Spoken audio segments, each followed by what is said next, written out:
pay and buy someone else's freedom and the next generation's freedom, even if they themselves could not get a taste of that. And so this action, uh, once we began, I named it inside of like our song, our Southerners on the Ground, the organization. It's my political home. We began talking about it, and it was a resounding yes. And so when we came into that meeting in January that Arissa spoke to, and we threw it out there because we were like, let us just get a temperature check to see if we like, is this the action logic? Is this like, are we just like being ridiculous? Is this good enough? Is this good at all? And there was like a resounding yes. There was a resounding yes. And what that says to me is that, I believe that there is nothing new under the sun, right? Again, this is an ancestral memory that we have in terms of what we've done before. And when and the yes that folks stepped into, I think was a confirmation of either what folk knew spiritually could be done, but also like a like a confirmation of spirit, and like, yes, of course we have, of course we can do this again. And so from there, that's when folks has got into motion, real talk. And we could probably go in and down the rabbit hole, which I will not, on like that first year and what it meant to take on this tactic as a way to highlight the crisis of what was happening around pretrial detention and money bail. We weren't just doing it as a direct service. It is not a direct service, right? We're not like, on the charity sort of framework. That's not this. This is not this. This is an opportunity for us to highlight the systemic violence and state violence that's happening on the lives of our people, and at the same time being able to embody what it means to be abolitionists, to get our folk out of cages, and to hold the real fact that we also don't want to be naive around, is that folk who have set up in jail done 9 times out of 10 done lost some stuff, rather it's collateral of housing, car towed, you know what I mean, and peace of mind, right? And so what was our responsibility as abolitionists, who part of our work and mandate is to be building and creating the alternatives and building a new world that doesn't rely on punishment and cages as a form of punishment in order to address harms caused by people. And we were also holding the fact that we knew at this stage in the game, ain't nobody innocent, ain't nobody guilty, because due process ain't even happening. But we knew our people were sitting in the cage. And so this is, we oftentimes talk about as a labor of love, because one of the things that Kwame Ture speak to is like, we have to have an undying love for our people, and not just, and I'll add on that we have to love our people more than we hate the state. So in as much as organizers, we're after the systemic fight and trying to move abolitionist demands and non-reformist reforms, we also have to love our people enough to understand what are the conditions of our lives once people have sat in a cage. And for us inside of Song, and there are many other organizations on the call, I'm sure, who could speak to how do we hold the weight and gravity of what it means to bail our people out. And not that we require anything of our people. But at times we bail folk out and they be like, thank you, see you later. And that's all good, because we, you know what I'm saying? We ain't asking people to do a thing. We want people to go back to court, and we're also willing to support people in that process. And part of our responsibility in Song was to develop a stabilization and support, giving folk a 90-day support by hiring case managers who knew how to navigate the system, have some street smarts. They ain't got to be professional case managers, but folk that can support other people and helping to piece back their lives. And we began doing that. And from there, birth the Center for Resilient Individuals, Families, and Communities, which is another organization that essentially is holding the stabilization and support work. And we have built a bridge between that organization and Song by developing and right now testing an apprenticeship program that also allows and creates an invitation for some of the moms that we've bailed out to be able to engage in a paid opportunity to learn the basics of organizing in order to tap into the embers of fire that people, you know, are oftentimes excited about when they get bailed out and they see their community showed up and they see their community demanding changes be made and they want to be a part of the work. And so that's also the ways in which we have organized ourselves around this particular tactic as we advance systemic demands around ending pretrial detention and building and scaffolding the infrastructure to stabilize and support our people through community-based and essentially real talk. We're actually trying to do what it is that we're demanding of those who are in governance right now to actually do, and provide the community-based resources and support in order to help our people get back to court and to determine what are the needs our people have in order to get back to court versus keeping our people locked up pre-trial or assessing people's risk, and if they're risk to community, understanding that many of those things are racially biased. So I'll stop there because I think I don't know much of that, but I'm gonna stop there. And yeah, I'll hold and appreciate the time. Thank you, Mary. I'm wondering, because you, just as a follow-up, like you spoke to the risk assessments and like the need to support our people and what y'all and Dr. Nubi and Son are doing with CRIFC. Just wondering, like, especially like us being based in Atlanta, and all the things that are happening, like how has the bailouts, like specifically in the South or Atlanta, whatever you wanna speak to, like has impacted or shifted since, you know, we started in 2017 to where we are now and moving into this bailout? Yeah, well, I will start by saying that when we started in 2017 with this tactic, we were calling for the end of money bail. And I think we were using a common language and a common understanding of what we saw as like the huge impediment. People ain't got money, you gotta sit in jail. But we understand and know that there are other factors that play into why people are being held in cages, such as risk assessment. And a risk assessment tool is essentially developed by this white dude named from the Arnold Foundation, and I believe they're changing their name, whatever, that essentially says that you can scientifically use math and algorithms to determine if someone is going to be a public safety issue or will not, or be a flight risk and not return to court. And since then, so we've been sophisticating our language and our demand around the end of pretrial detention, just so we're clear. We're like, nah, we saying money shouldn't even be a factor in determining if someone is staying in court pretrial, is staying in jail pretrial.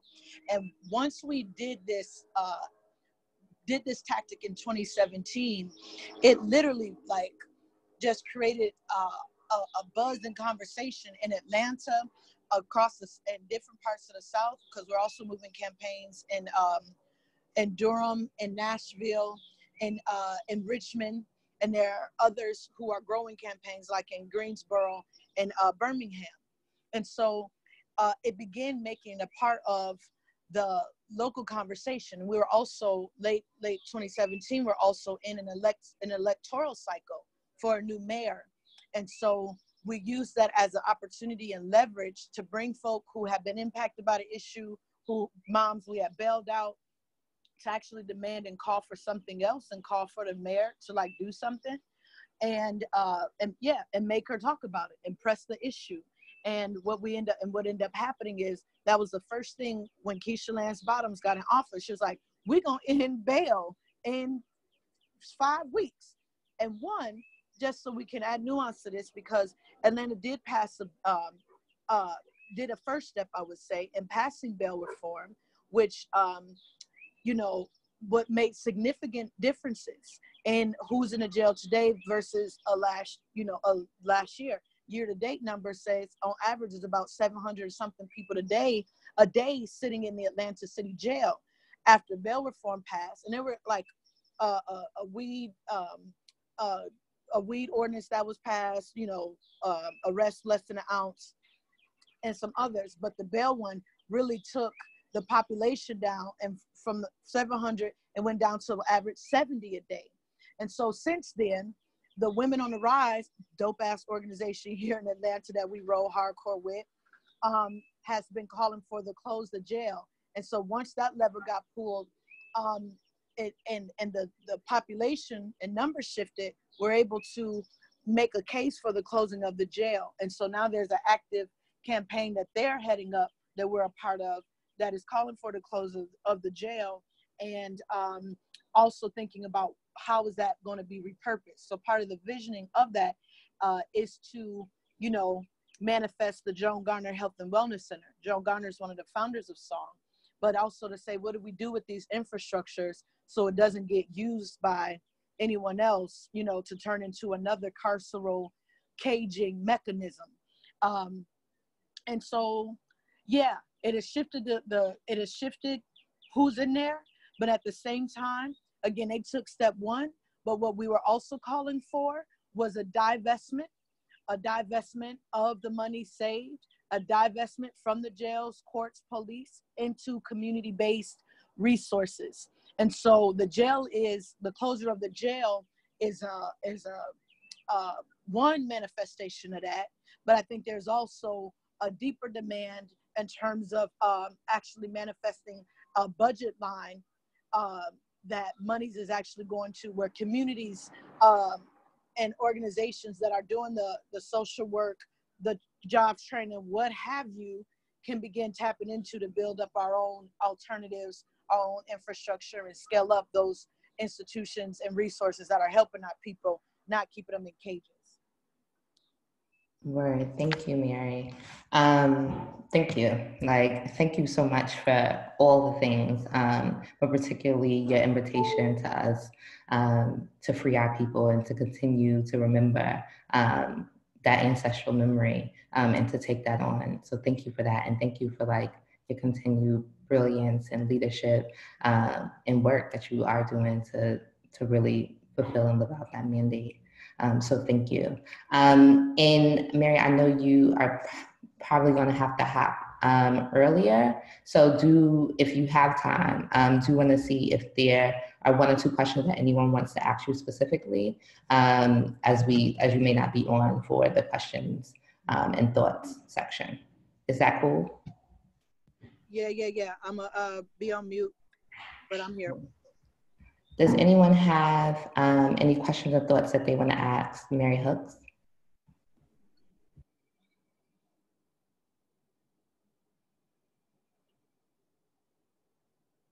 And you ain't got to be shy.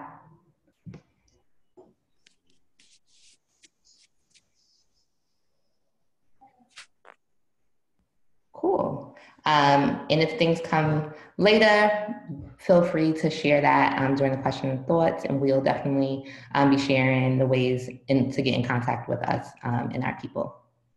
And thank you again, Mary. Someone did ask a question. We have a question from Corey, who's asked, well, first, want to thank you for your hard work, and also, have you had any success in getting churches involved?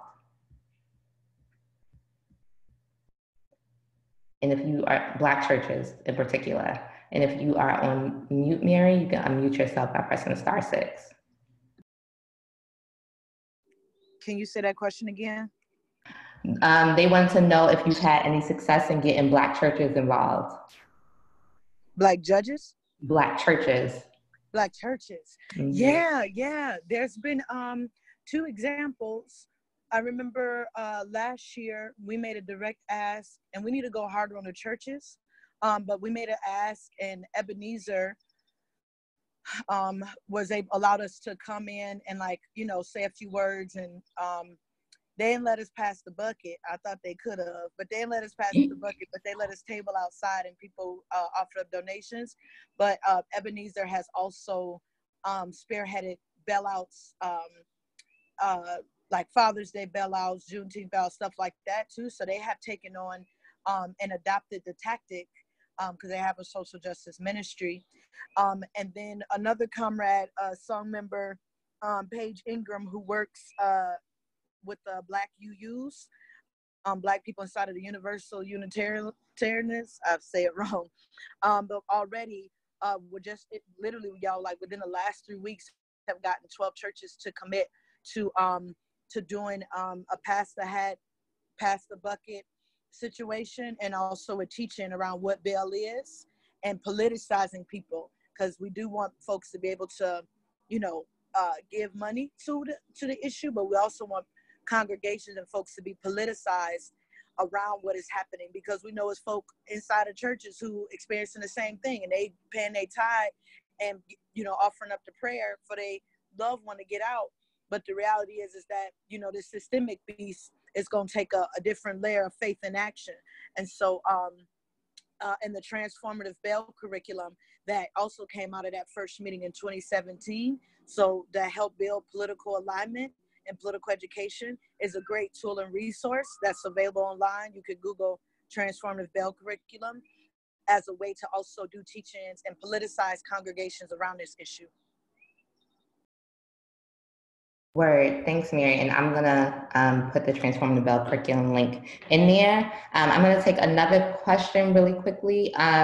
One of the questions is around how y'all were able to go about learning and connecting with the moms who were incarcerated. I'm gonna speak a little bit to that in a few when I talk about like the feasibility and the work that went into actually actualizing the vision of Mary in our collective commitment. But if you want to respond to that, Mary, we can do that. Yeah. It's interesting, honey. We try all kind of ways. So a few of the things that have been really helpful is organizing clergy to go in. I know our comrades in Durham primarily heavily rely on clergy, who oftentimes have free reign and access to get into the jails to be able to go and do that vetting. We've also used letter writing as a way to, sometimes depending on where you live, the county or the city will have a database and allow you to go in and see who's currently locked up. And folks will write letters or go with the lawyer to be able to do the visit with people. Real talk, in some of the small towns, like in Charlottesville, Virginia, or Winston-Salem, one of the Charlottesville, Virginia, literally like small town folks was like, oh, my cousin is, like a corrections officer. And they was like, we'll tell you everybody who up in there. So some of it is like deeply rooted in like just the relationships we have with different set of people who have different levels of access. For in Atlanta, for instance, we learned this, that I don't know if anybody ever got arrested, and you get out and then you come home and you got 50 letters from all kind of lawyers offering their services, because in Atlanta, every day, the jail publishes a list of people who got arrested the night before, and lawyers can go and buy that list for $1, and that's how they are able to send those letters. And we also, because we've maintained relationships with women who are currently incarcerated in the jail, and they have been a really great way to be like, yo, such and such in here, they're trying to get out. And we established a hotline number that it's a Google Voice hotline number. We put money on it so people can call, rather they can call on behalf of their loved one or people who are currently locked up. And I think another, just to name two, that in those lists sometimes when that the lawyer buys or the database, when it comes to queer and trans people, particularly Black trans women, oftentimes they are not put in the women's portion of the jail. Depending on who the corrections officer is, they'll be like, oh, you don't look that much like a woman. You can go into the men's side. And even once they get into the men's side of the jail, they'll often be in on the mental health ward or in the mental health or in solitary confinement. And so we also built relationships with like the social workers that are responsible and are like work for the courts, that are going in inside and outside of the jails, to be like, let us know, tell us who the trans people are in there. And there are some folk who have found, again, other mechanisms to like identifying trans women. And that's something to be also deeply mindful of, is when we're looking for our Black mothers, we're looking for all of us in all of the ways we mother. And so there's nuances to how we identify particular sets of Black women, like trans women, who may or may not be, on the women's side, or their names are shown up as, their birth name versus their chosen name. So those are also things to be mindful of and look out but we also did deep flyering where we knew and where we know trans women convene, gather, kick it, the safe spaces to be like, sis, if you know somebody who get locked up these next few days, this is what we're doing. So it's a combination of the street outreach, the relationships, the list, you know, by any means necessary, y'all, by any means necessary. Yes, thank you, Mary. Yes, thank you. So I am going to talk a little bit about what that actually also meant for us in the ways that we realized that we needed to create an infrastructure in order to actualize it and what that infrastructure kind of is. And this is a preview of what we'll be talking about next week, which is around feasibility. But as Mary hit all those nuances and talked about how they were able to reach the mamas, reach their people, and how the system has been working to also keep us unable to do that.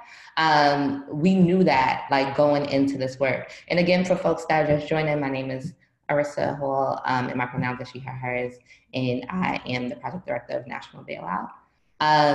So yeah, we were like, how do we had about 14 organizations nationally commit to that. So when Mary shared her offering with us, and there was, as she explained, a resounding commitment to doing this together, we were like, okay, so how are we going to do that? And what does that mean? And I remember both myself and Marbury Staley Butts from Law for Black Lives had a conversation at a cafe in Brooklyn. And we were like, well, what are the infrastructures to hold multiple organizations and multiple groups, and especially groups that are smaller on the ground, and that may need more resources, may need more help, in groups that we might not have a lot of knowledge around the bail system because of how small they are. And for those unfamiliar with the bail system, generally bail has operated very differently depending on where you are. I'm based in New York, so here in Long Island is very different in Nassau County than it is in Buffalo and Erie County, New York. And I think that's one of the tragedies and the difficulties of the bail system. So we created a feasibility study. We asked folks what do you know about bail, right? We asked organizers, what do you know about bail? What do you know about the average bail amounts? Some folks have bail schedules, especially if they were larger jurisdictions. Sometimes they have bail schedules. So for a specific charge, it'll tell you how much that charge is. So robbery, $500, and I'm making this up, so don't just go by exactly what I'm saying. But we really had to do a lot of research and really understand some of those nuances and intricacies that exist in different places. Again, here in New York, you are not allowed to, as an individual person, so I, as Arissa Hall, cannot bail out more than 2 people a month. And that's only in New York, but that's something that I would have had to know if I wanted to do a bailout as an organization and not as a charitable bail fund here in this state. And there was other things that we really had to research of who can pay bail, right? If you owe child support, if you owe different things. So we really created an organizational mapping, essentially, or just a document basically, which we refer to as a feasibility study, to understand and to ask the organizers who committed to do this, how they were best going to do it and how they were best positioned to do it, and who might they partner with. So as Mary mentioned, the clergy, right? Folks that were able to get into the jails and be able to have access to the folks that were in there. We then created an infrastructure which became our advisory committee. And our advisory committee is currently made up of over a dozen organizations, including Southerners on New Ground and Color Change, which are on the panel now. And we have a host of other organizations that range from California organizations to very deeply rooted in the South, to also having an organization, Baji, Black Alliance for Just Immigration, that specifically bails out folks in immigrant detention centers. So we created an advisory committee because we recognize how are we going to be in political alignment with one another? How are we going to create a container and an infrastructure to build while flying? Because again, Mary shared this with us in January, and we did it in May, and really did it, I believe, in like 2 months. Like really, I remember having that conversation with Marbury in like March. So that's like, we created an infrastructure. We said that we're going to collectively raise funds together. We were collectively going to decide, when we're talking about mamas, we are not just talking about birth mamas. We are not just talking about cisgender women. We are talking about how we mother and care for our people, and those who mother and care for our people in a variety of ways in our communities, because we as Black people know that we exist in many forms, and we love in many forms, and we want to honor that and respect that as Black feminists, and the interventions and tactics that we were committed to collectively make together. We knew that we wanted to collectively raise funds and tell a story as a collective, because we knew that this was something that we could not have done by ourselves. And we knew that part of the reason that we wanted to do that, especially the collective fundraising that we did and continue to do, is because of the amount of different organizations and groups that are a part of our collective, and how various those organizational capacities are. So we created an infrastructure to equitably distribute funding to support our bailouts, and we knew that we had to educate our folks as well. And as Mary mentioned, we created, with Movement for Black Lives and other folks, we created the Transformative Bail curriculum, which lives on the Movement for Black Lives policy table, and really was like, this is a tactic, right? Like, this is not, we are not service providers, right? We do also provide supportive services, because we recognize that we do have to hold our people, because the state will not do that. So we created a checklist, which is also in a toolkit, Until Freedom Comes toolkit, where y'all can see a step-by-step guide that we created as an invitation and a resource to all of you who want to join us in freeing our Black mamas and supporting our people. So like, we really created this infrastructure of an advisory committee, this infrastructure on like, how do we, what do we define as mamas? How do we actually get into these jails, or determine how we free our people, and building relationships with clergy, building relationships with our community members and family members who have folks in, building relationships with public defenders, different service providers, right, who are in political alignment with us, and using all of our resources to really understand the bail system in order to like really free our people. And that advisory committee became National Bailout. And we were like, yo, we are going to be a collective. We're going to commit to doing this, especially as folks who did this and did this well, and learned a lot of lessons in doing that. And as I shared earlier, we collectively have bailed out over 300 people from cages, and we have thankfully had the ability to support a significant portion of those folks.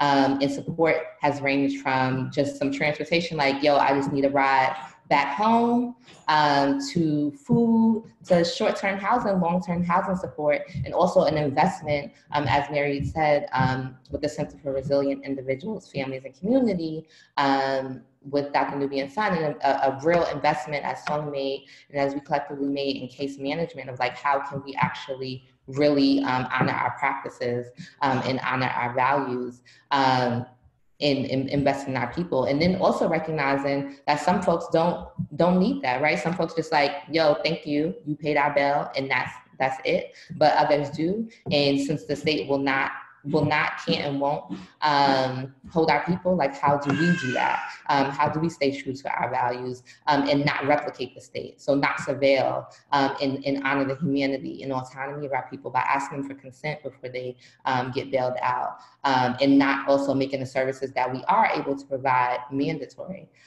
So like, that's a bit about like the mechanics and like how we were able to do that, how we've been thinking about it. And from that, the National Bailout Collective continues to exist. And also, we now have 3 strategic priorities based on all the work that we've been doing. I know that there was a question in here around if this is something that happens all year long, and for the National Bailout as a collective, and not speaking for the individual organizations that consist of the collective consists of. We only are doing Black Mamas Bailout. We made a strategic decision to prioritize doing Black Mamas Bailout because we were doing Juneteenth bailouts and Father's Day bailouts and Pride bailouts and all the bailouts because we really recognize the need and the urgency to free our people, but we also recognize that our capacity is limited. And as the things that Mary and myself shared just about like the back end and the amount of work that it takes to really hold our people and to do this in dignity and integrity, it didn't make sense for us to continue to do bailouts every so often and so frequently. So we committed as a collective to do one bailout, and that's our Black Mamas Bailout, because that's the thing that we've been doing and creating, and that's what we do. And we also committed to building a political community with the mamas that we bail out. And this has come out of just like, we are not service providers, right? We are people, not only are we Black people who have been unfortunately closest to the problem, but we are people that have our families that have been in cages and still remain in cages, unfortunately, have ourselves been in cages. So we recognize that we are in political community with the mamas that we bail out. We are not just people like providing a service to them. And with that, and we also recognize that they are best positioned to lead. And our experts, and how do we build our their leadership and their capacity. And we launched the Free Black Mamas Fellowship back in August with the leadership and under the leadership and vision of Janae Taylor of the Gilda Papoose Collective, in the DMV area, they did their own fellowship where mamas were doing theater. Right? And Janae is constantly talking about how do we highlight the absurdity of prisons and jails, and always is thinking about like, how do we do that? And has been using theater as a tactic to do that. So under that, we decided to launch the Free Black Mamas Fellowship as a national collective, and we ended up being able to provide stipends, and do political education workshops, and bring the mamas together and break the chains of isolation that incarceration brings, to build, and ended up culminating that in Oklahoma with the National Council of Incarcerated and Formerly Incarcerated Women and Girls. So that's a huge priority for us, and we will continue to do the fellowships and build political community in various ways with the mamas that we bail out post this upcoming bailout. And another priority of ours is love leadership, AKA thought leadership, or whatever you want to call it. But basically, we are saying that we are the experts of this work. We have knowledge, and we have ancestral knowledge and ancestral memory. And we also have knowledge from doing this work in all the ways over the past few years or multiple years. So we want to share our knowledge with folks. We want to share our political stance with folks, and be in alignment. And what that has looked like is resource generation, creation. As both myself and Mary mentioned, we created the movement for Black Lives Transformative Bell Curriculum and for BL policy with Mariam Kaba and a whole bunch of other folks that threw down on that. And we also created the Until Freedom Comes toolkit, and are in the process of creating a big, bad Black Bell report, which will also talk about our lessons and experiences, and doing this for the 3rd year, and what that has meant for us and what we are articulating due to that. So that is a bit about the work that National Bailout is doing, and that work came out of our collective commitment to bailing out Black mamas that day in January, and we did it, and we continue to do it, and we have really did that with the support of you all in our collective in our community, who said not in our name, that we will support and we will do whatever is necessary and show up. And y'all can learn more about that work at nationalbailout.org. And you can also learn more about that work throughout our webinars.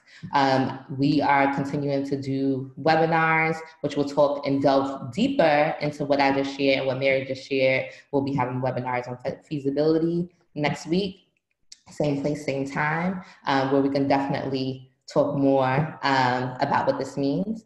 And I'll also be sharing more contact information. And Song also has open calls every Sunday evening for folks to hop on, talk about their plans, what's happening as well on the ground. And we'll definitely share all that information with you all. So that's a little bit about the mechanics, how we were able to do it. When Mary said it that day, we were like, okay, word, yeah.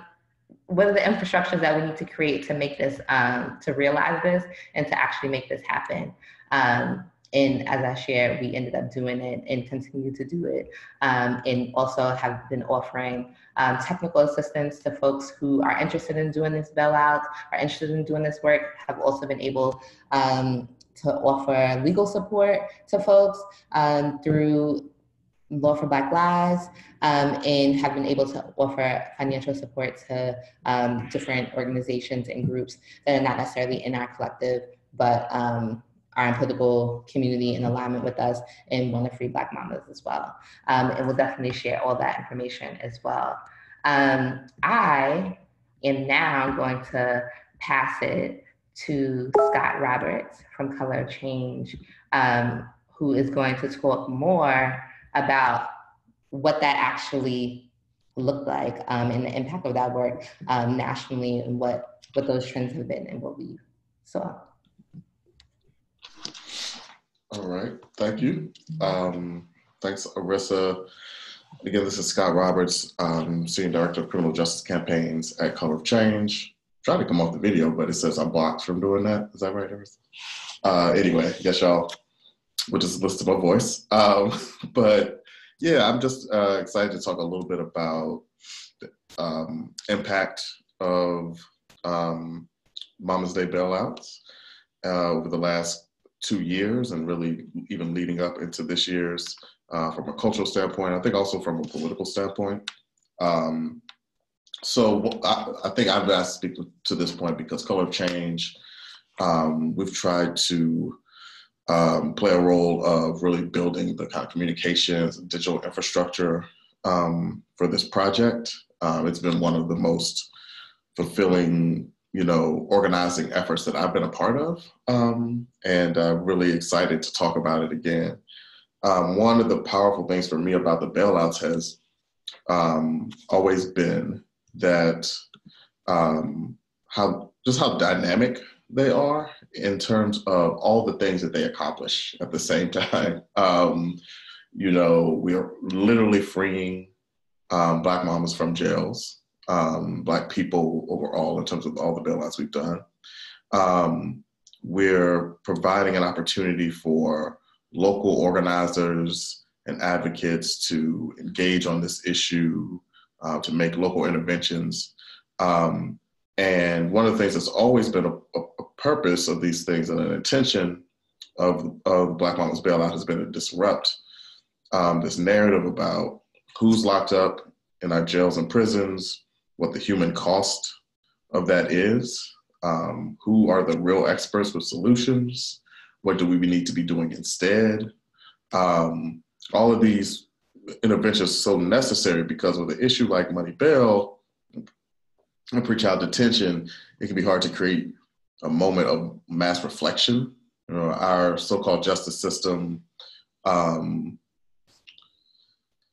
is just that, a system. It operates every day, impacts millions of lives, but for most of us, on most days, it's operating in the background, right? We need to create real moments that capture people's attention in order to focus us on these issues. So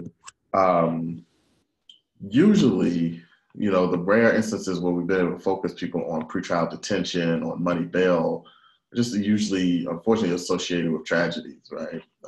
Stories like Sandra Bland's, Khalif Browder's, that are painful and traumatic. One of the things I think is really powerful about Black Mamas bailouts is that they are these joy-based moments, right? We are able to celebrate getting our folks out of jails, freeing folks, and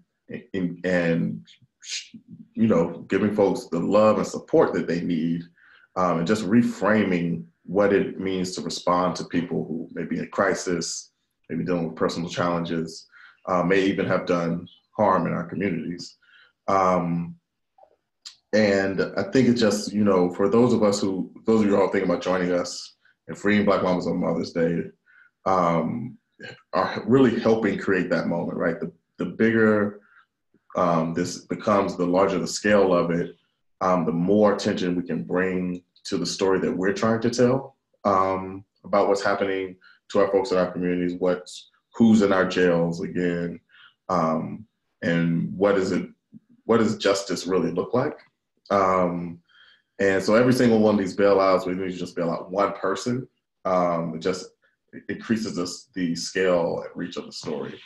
And that's really been working so far. These are some of, I think, the most viral organizing actions that we've seen, especially in Black organizing over the last few years.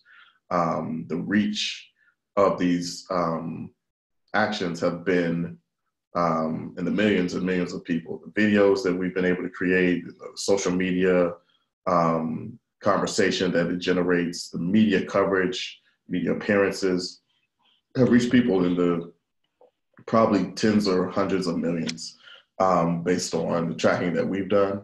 And we've created a platform for both organizers and directly impacted people, the mamas, to really make some of these crucial interventions in the story about what's happening in our justice system. So folks like Mary have had the opportunity to take our message to places like CNN. My favorite piece of media coverage that we've had was last year on Mother's Day. A mama who was bailed out in the first year, Ebony, was profiled in the New York Times in their Mother's Day edition. The reach of that edition alone is something like 40 million people. She was able to tell her story, what happened to her, things that are just shared really widely. And you start to see people really reckoning with the reality of what we're doing to people every day and the impact that has on our communities and our families. Just as someone who, helps moderate our social media, just watching people come into the comments and say, wait, you're telling me that people are locked up, have to pay to get out, what's happening? We're up against not only the system that churns every day, but our overall messaging machine through politicians, through news coverage, through pop culture. Some of the biggest myth making around our pretrial justice system and our justice system generally is just like people watching Law and Order and believing that every bail hearing is really about somebody really dangerous being locked up, and that people have an opportunity to, come in with their lawyer and defend themselves from having a money bail. Just things are just not accurate. I think that telling this and helping to tell this story, and from a on the ground perspective of people trying to get folks out of jails, we're able to disrupt that. But we're really excited with the fellowship. There are a lot more mamas like Ebony whose voices we can now amplify. So again, like if you're engaging here, it really helps to expand the scale and the reach. But in addition to the national attention, one of the last things I want to say is that a lot of folks who have organized these bailouts have been able to make local interventions as well, right? So they're able to make local news, build a conversation, tell the story around what's happening in your local community. And then folks have even taken it to pretty high heights. One of the things that's happened recently, I've had an opportunity to work with Elizabeth Epps, who led the bailout last year in Denver, Colorado. She's been working with a legislator, Black woman legislator in Colorado, and they are moving a piece of legislation through the state legislature that is eliminating money bail and pretrial detention for a range of offenses. And Elizabeth is somebody who really started working on this last year when she bailed folks out. She had not been bailing folks out, and she's been bailing folks out ever since last year's Mother's Day. and really was able to bring attention to this issue and get political will behind it. And I think that's the biggest thing in all this narrative work, is that we're using storytelling to inspire and call more people into the work and to take action. And so I hope that folks here are excited about being a part of that, about helping us tell the story. And just think about, if you want to be doing a bailout, which I know some of you have already joined us in this in previous years, how important the storytelling part of it is too, right? As powerful as it is, and as critical and important as it is to even get one person out of jail, you could save a life just doing that, right? The components of the storytelling are also critical. So, we provide tools and resources, and we help to amplify folks' local bailouts. The toolkit itself has a whole communication section, and that will be covered, I know, in future webinars. But yeah, we're really excited to hear about what people are planning out there, ways in which we can help to amplify, tell this story, and just really proud again to be a part of this project. So thanks. I'll give back to you, Arissa. Word, thank you, Scott. Do you share a bit about Elizabeth? But what are, especially within your role at COC, what other assessments or what you've seen based on the bailouts, as far as policy and sort of movement, we are in a bail reform moment, and do you think that these bailouts? I think one of the most important things that these Black Mamas bailouts did was create a center of gravity around Black organizing, and in this space and this conversation around bail reform, which could be a misnomer itself in terms of what we actually need to do in total. But I mean, obviously we need to go beyond bail, but it's not just about money bail, as Mary was saying earlier. It's about which alternatives are being proposed, and also whether or not ending money bail, making sure that money bail doesn't also contribute to increase more people being held even without a bail but being detained, right? But yeah, I think that it's created a lot of opportunities both at the local level and the national level for Black organizers, directly impacted folks, to make interventions in terms of what the solutions are. I think that has been really critical, and kind of even created more of a space for Black organizers to exchange, share the best tactics that folks have been developing. I think that's, all these pieces have really been critical. We get outreach from things that are happening around the country from a communication standpoint, in terms of national bailout, and able to elevate, I think, voices that have been left out of the conversation. Till a few years ago, a lot of the kind of conversation around reforming our jails, bail, were held at kind of like a quote unquote policy experts, a lot of lawyers, talking about this stuff, and kind of away from the public discourse, and kind of keeping some of our voices out. So I think that stuff has been critical. I'm not sure if that's answering your question, Arissa, but it does. Yeah, I think it's been really apparent that this intervention is, has created more of an opportunity to bring those voices to the table. Yeah, sorry, go ahead. Word, thank you. Thank you so much, Scott, for that, and for all your work as well, and making this a thing, and telling our story. I am now going to pass it to our last panelist before we open it up for questions, and that is the lovely Tiara Moore, who is a mama that participated in our fellowship, an organizer and leader, and someone that we were able to support in bailing out in Las Vegas. Tiara to share about her experiences of both being bailed out and also her experience of participating in the fellowship and now being an organizer. I think I'm off mute. Am I off mute? Yes, you are. Okay. Hello, everyone. So I'm gonna briefly talk about, basically being bailed out. The bail fund is an amazing idea, and it is really changing lives in the lives of mothers, because I was bailed out on, my bond was $10,000 for, I don't know what they charged me with, but they lowered it to $3,000. And again, a crime wasn't even committed, but again, I had to bail out, and I was able to fight my case free being bailed out. If I wasn't, bailed out, I would have had to, been forced to take a plea deal, because that was the next option. They was not going to release me on anything. They wanted me to either post bail or take a plea deal. And I was bailed out May 17th, I think it was May 17th of 2018. And shortly after, began working with the district attorney, campaign to elect a progressive district attorney, because the district attorney that was trying to force me into a plea deal, when a crime wasn't even actually committed, and then the case was later dropped, because, I had the support of the bail fund, I had the support of Mass Liberation, and just the support of the community.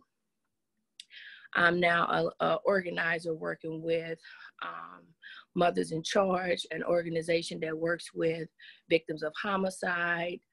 I work with the Close the Creek campaign. That's an organization here in Philadelphia that works with closing the House of Corrections and closing prisons across the United States. So my experience with the bail fund was, it saved my life, because had I stayed in jail another week, I would have lost my apartment. I would have lost my children. I'm a mother of 5.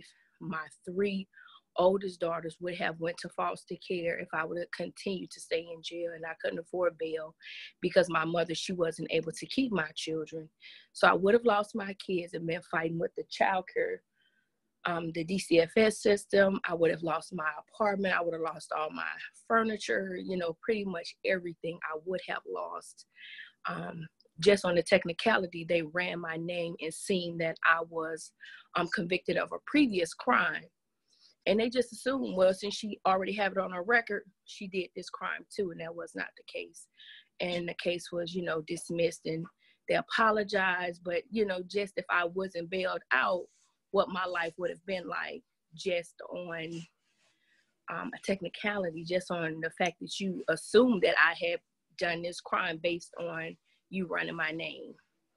So I'm very appreciative to the bail fund. I'm looking forward to doing more work with the organizing and helping more women like myself, especially moms who can't afford bail, who, is going to lose their children, going to lose their places.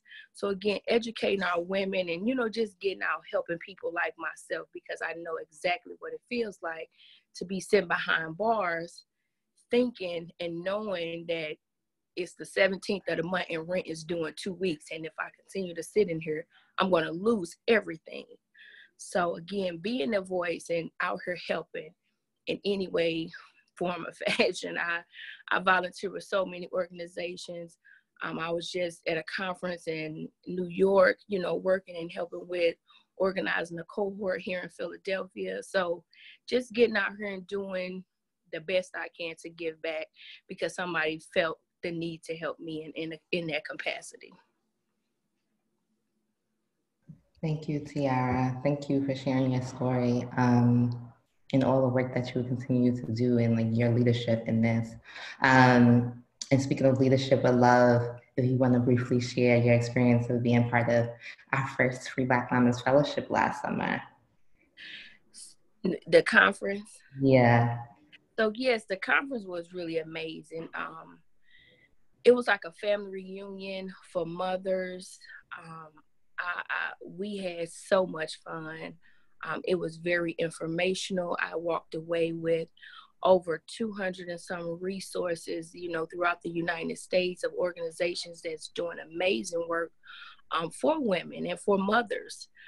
So it was definitely, it was life-changing. I walked away with the Mama's Day bailout experience in Tulsa, with creating and forming a mother's letter writing campaign. So I'm in contact with 26 moms that are currently incarcerated, connecting them to the resources with the bailout, the National Council, and other organizations that can help these mamas. Yeah. So it was definitely an awesome experience, and I'm very appreciative to Arissa, because without her and Leslie, I wouldn't have made it. Thank you, Tiara. And we are going to end on that as far as what we got to say as panelists. And thank you to Tiara, thank you to Mary, and thank you to Scott for sharing all your wisdoms and learnings and experiences and making Black Mama's Bailout what it was. We, as I shared earlier, we are coming up on our 3rd year. And this was very much grounded in the history of Black Mama's Bailout, which started when Mary had a vision from our ancestors and shared that with us back in 2017. And we made a collective commitment to living out that vision and created Black Mama's Bailout. So here we are. I'm going to now open this up for questions, thoughts, comments.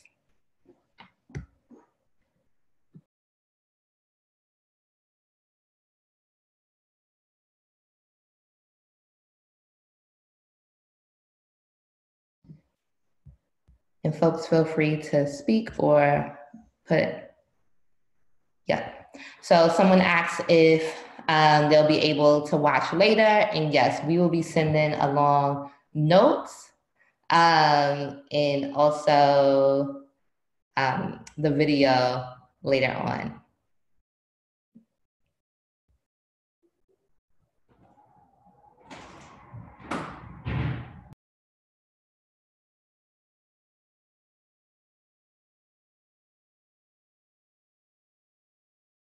There was also a question about if we'll be doing a webinar talking about the intersections of bailing out folks in immigration and ICE. We foresee that being a topic next week during our feasibility webinar, same place, same time, Wednesday, 6 p.m. Eastern. And we hope to have our friends from BAJI, the Black Alliance for Just Immigration, talk about what it has meant to bail out Black mamas from ICE and from the immigrant detention centers, and also the intersection, the crimmigration nexus, so the criminal legal system and the immigration system and how those things are connected as well.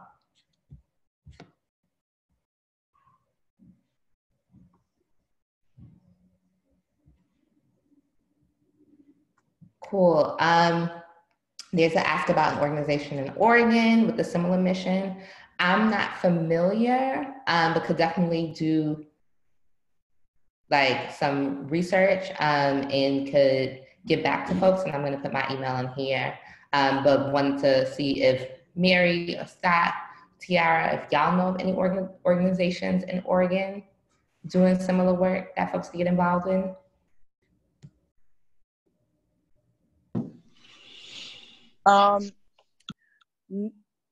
No, but, and I believe the Rural Organizing Project is based out of Oregon, I believe. It's called the Rural Organizing Project. It's primarily made up of, they're multiracial, but primarily white folks living rurally. But if anybody knew, they would know. And if, yeah, so they would know. And that's called the Rural Organizing Project. I believe they're in Oregon. Word, thanks, Mary. And I just put it in the chat as well. Angela, hey Angela, asked the question about if there's any changes in the process from last year. Angela, are you talking about nationally? So are you talking about nationally? So nationally, we have a process. All of y'all should have, if y'all are interested in receiving any sort of technical assistance from us, any sort of legal support or even financial assistance from us to do a bailout. We do have a participation form which we'll link in the chat as well, that we want all folks that are doing bailouts to fill out.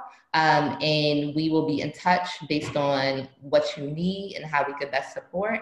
And we also are always, because we are a collective that's very deeply rooted in local organizing and wouldn't exist without the organizations that make up our collective, and connecting folks to local organizations and organizers doing this work.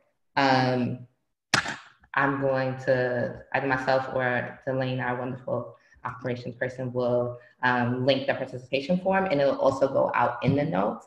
But Angela, we have a call, I believe, on Thursday as well. But Angela, let me know if you are talking specifically like a national process or something different. And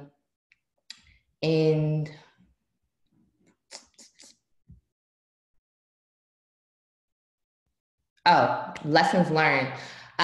So Hunter asked about, has there been any lessons learned throughout the collective organizing for national bailout? There has been a number of lessons learned for us nationally, a number of lessons learned, just about like how do we identify folks, especially our trans siblings, how just things that have not been on the books for us. I have a baby, I'm a Black mama too, so he is having a moment. But we have had several lessons learned in which we documented in our Until Freedom Comes toolkit, which we'll also link to. But we've also had plenty of lessons learned in which y'all will be able to read about in our Big Bad Black Bail Report. That's not the official name. It could possibly be one. But also know that song has had lessons learned, and Mary can speak to that as well. Oh, yes, comrades. We have learned a great deal, honey.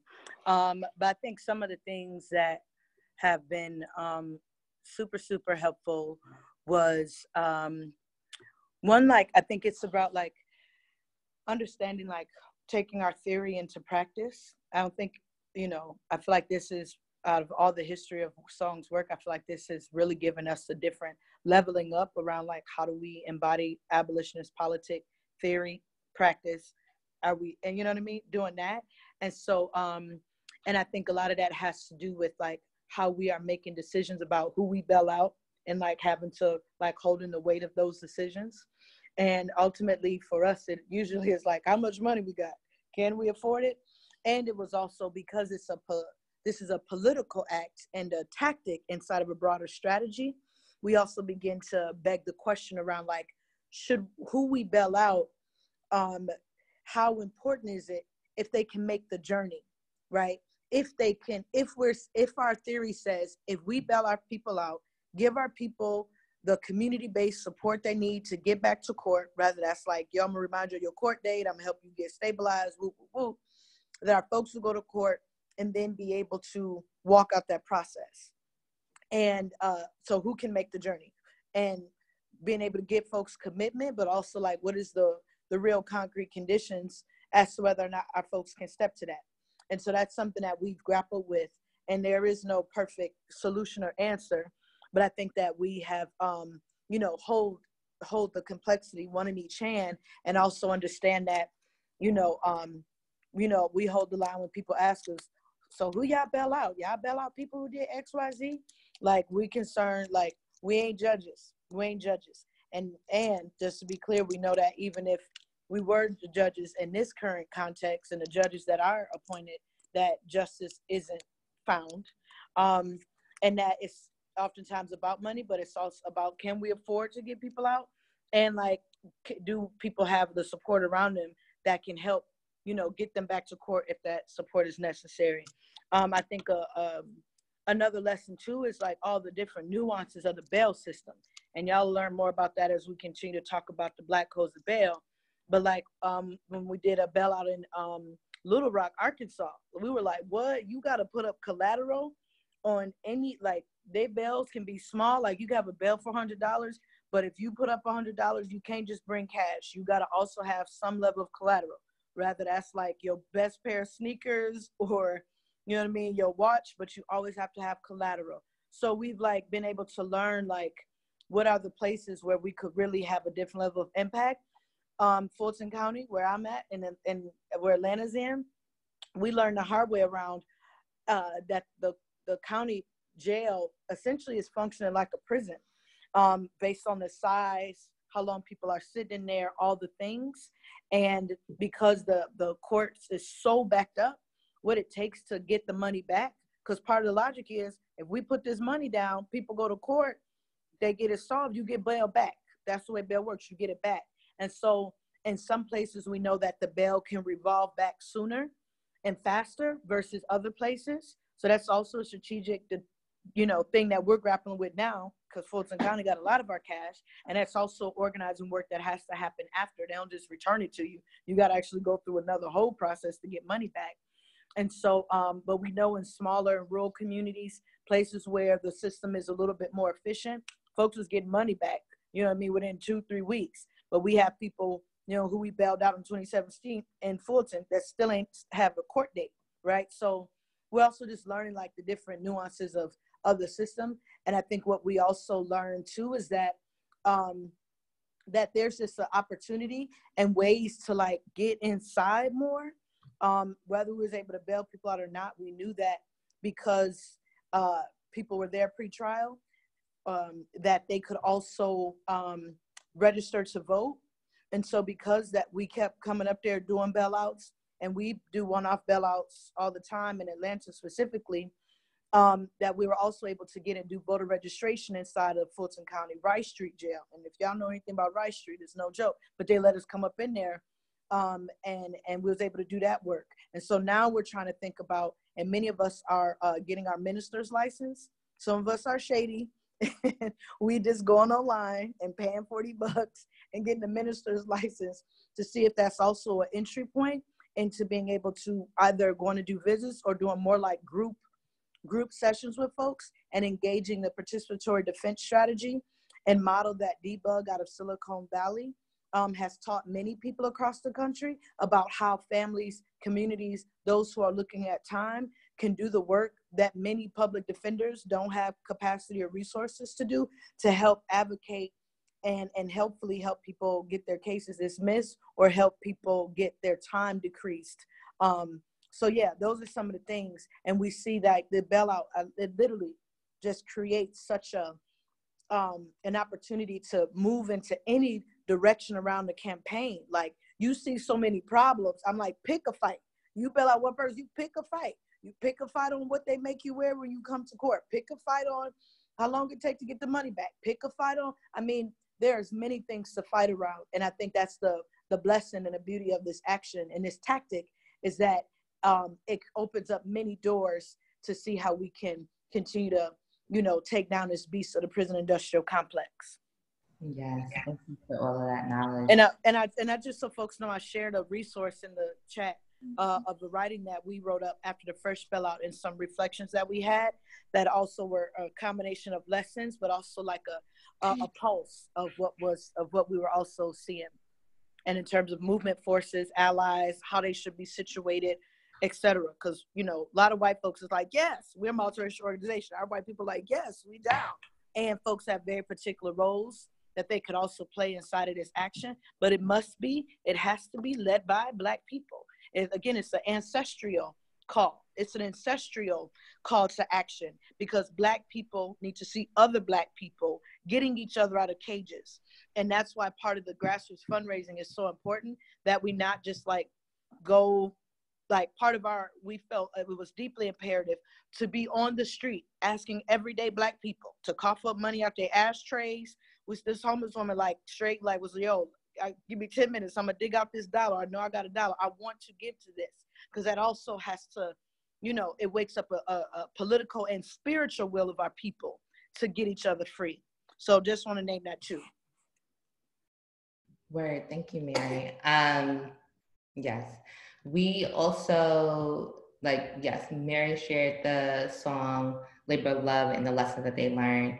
And most of the lessons that I believe that we've learned came from us actually doing it. So I shared the feasibility, right? And we'll talk more about that next week, but like a lot of the things that we learned, we would not have known until we actually did it.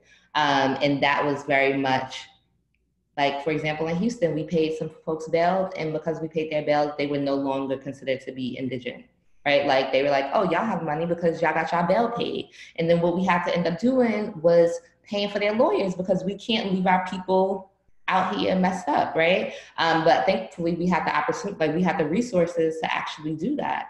But if we didn't, like we would have made it work because we were resourceful people, but we had to, like we would not have known. In Dothan, Alabama, we ended up paying for a lot of fines and fees because the system operates very differently and they call it bond.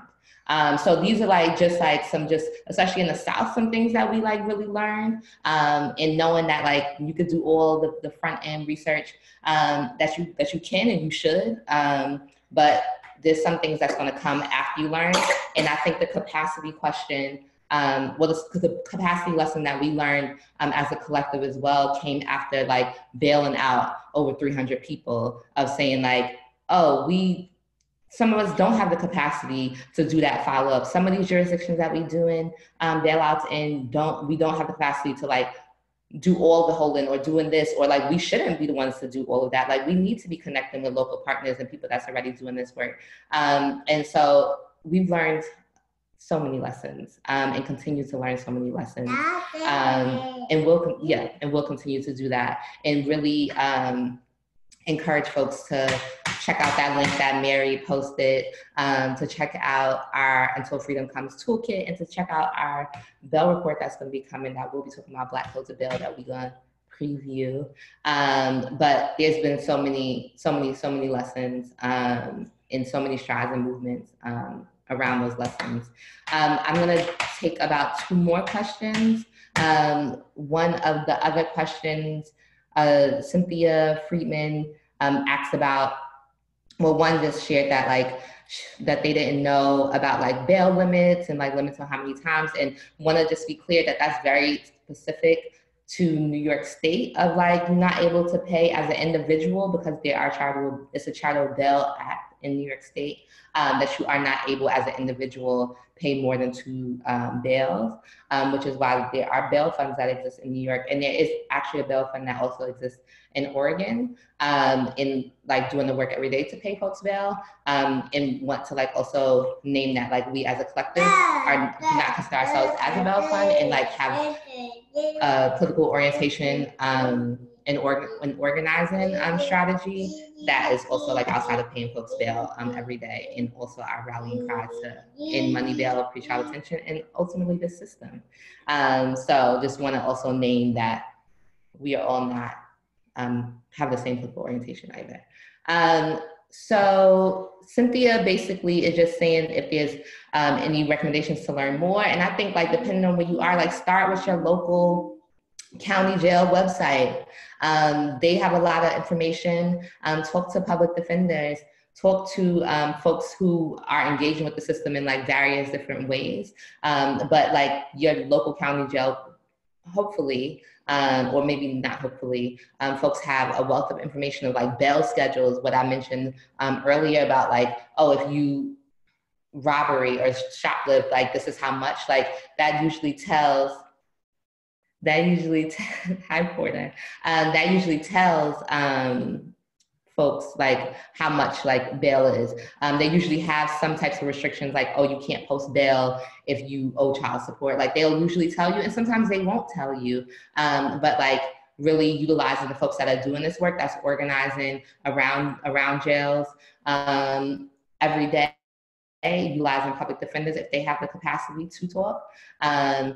And people, the organizations within National Bailout, the organizations that have been thrown down, have been agitating around this, and y'all can definitely learn more at nationalbailout.org, at Song, and we have a list of all of our advisory committee partners on our website. So you will be routed to Song, you'll be routed to Color Change, you'll be routed to BLM Memphis, to the Ordinary People Society, and SC Justice Group, and all the other organizations that consist of our collective in doing this work, to Gilded Papoose Collective, shout out to Sam, I see you, and all the folks that are just out here like doing the Lord's work. And yes, you will be able to learn more about that. And like we as a collective are very much agitating around it because of the lessons that we've been learning. We've been like moving according to those lessons, and we'll continue to move accordingly. What else do we have? Yes, folks, Mary, is that true? We talked about we didn't talk about homecomings, but we've done homecomings as well. Yeah, how do we welcome our people home, right? As y'all will see in the Until Freedom Comes toolkit, we welcome our people home, right? Like we celebrate them. Like it's Mother's Day. Everybody want a little card or, you know, something to be being a mother, being a caregiver. So we do that, right? Like we really, really hold true and try to honor our people's full humanity, right? Like people have done spa days for the mamas, got their hair did, their nails done, helped them get groceries, toiletries, all the things. And homecoming has been a really essential part, an essential part to our bailouts. So yes, youth-led homecomings, as someone just shared, would be super dope. The youth are doing this work, and I know we had speaking of the youth, we had a question around Florida, and there is Power U and a group called Supremacy is doing bailouts in Miami. I can connect. Samantha Daly is from Power U is leading that work. And we have done bailouts in Florida before via Dream Defenders. So there will be a bailout in Miami popping off, and I'll send my email and I can definitely connect y'all for folks who are interested in doing Florida bailouts or connected with folks who have done bailouts. We've done bailouts in Miami, and we've also done bailouts in St. Petersburg. Miami, there's a lot of fines and fees, and we could talk more about that too. But that is a wrap for the questions. I just want to give the panelists more time and space. If y'all have any closing thoughts that y'all want to share with folks before I wrap up.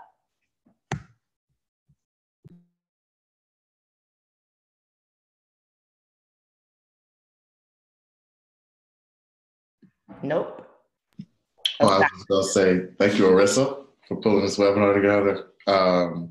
Just appreciate your efforts here, and excited about this year's Mama's Baby Bailout. Good luck.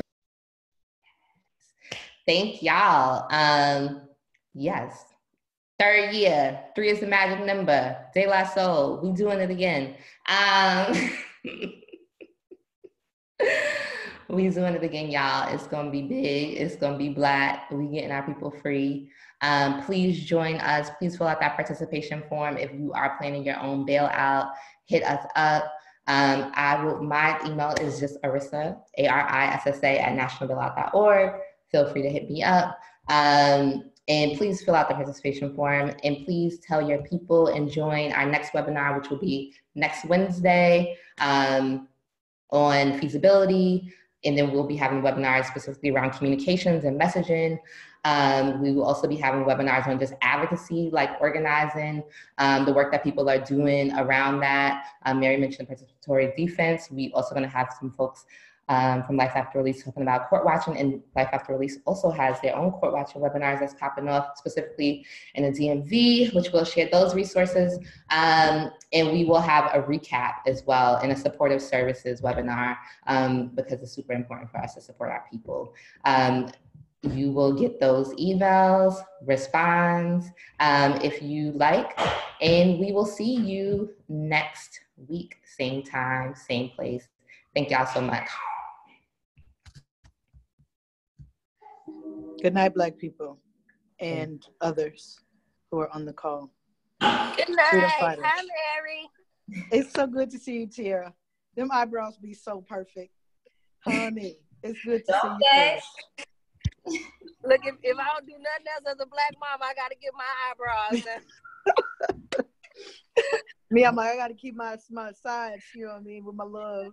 But I'm looking a little scruffy, so I feel you though, honey. I feel you. But it's so good to see you, fam. All you got to do is good seeing you. Yes, thank y'all so much for coming through. Thank you, Alyssa, for your facilitation awesomeness. Thank you. Thank you. All right, y'all. Gotta feed this baby. Deuces. Bye.